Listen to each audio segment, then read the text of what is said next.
आई भैया हम गायक जय अजनबी आप सब भोजपुरी श्रोता एवं माता पिता जो भी बानी लो आप सबके दोनों हाथ जोड़ के प्रणाम करतनी। देखिए एगो बहुत ही सुंदर पारंपरिक छठ गीत लेके आइल बानी। एगो पत्नी छठी माई के दरबार में गइल बाड़ी। देखिए भैया कैसे कहतारी आई सबे सुनल जाओ। देखी देखी रोबे मनवा है छठी मैया, हे छठी मैया दिहालू नाय कहूँ गुलाल। हरे मैया दिहालू नाय कहूँ गुलाल। कैसे करी पूजावा तुहार। देखी देखी रोबे मनवा है छठी मैया, हे छठी मैया दिहालू नाय कहूँ गुलाल। हरे मैया दिहालू नाय कहूँ गुलाल। कैसे करी पूजावा तुहार। DJ Umesh, DJ Umesh, DJ Umesh, DJ Umesh. Sukhipur बाजार, सुखीपुर बाजार, सुखीपुर बाजार, सुखीपुर बाजार।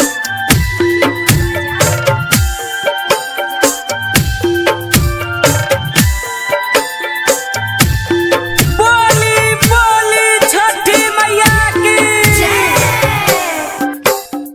बड़ी हम जतनवा से कोइनी पूजनवा, कोइनी पूजनवा रखी हो सिंदूरवा किला।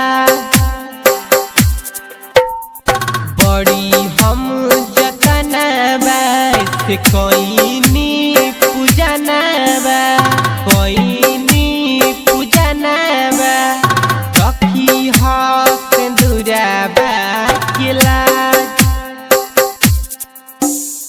देखी देखी रोबे मनवा हे छठी मैया, हे छठी मैया दिहालू नाय कहूँ गुलाल।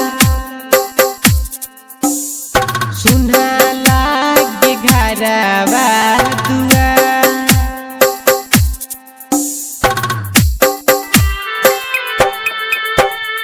DJ Umesh, DJ Umesh. सुखीपुर बाजार, सुखीपुर बाजार, सुखीपुर बाजार, सुखीपुर बाजार।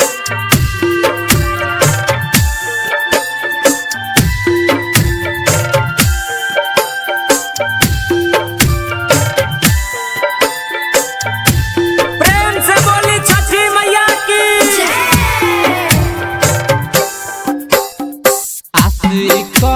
की आईनी हम रौरे दुआरी, रौरे दुआरी सुनले बानी हाउ बड़ी महान। राइटर मृत्युंजय जय कहे छठी मैया हाउ तू तो बड़ी हो महान, हाउ तू तो बड़ी हो महान। देखी देखी रोबे मनवा है छठी मैया, हे छठी मैया दिहालू नाय कहूँ गुलाल।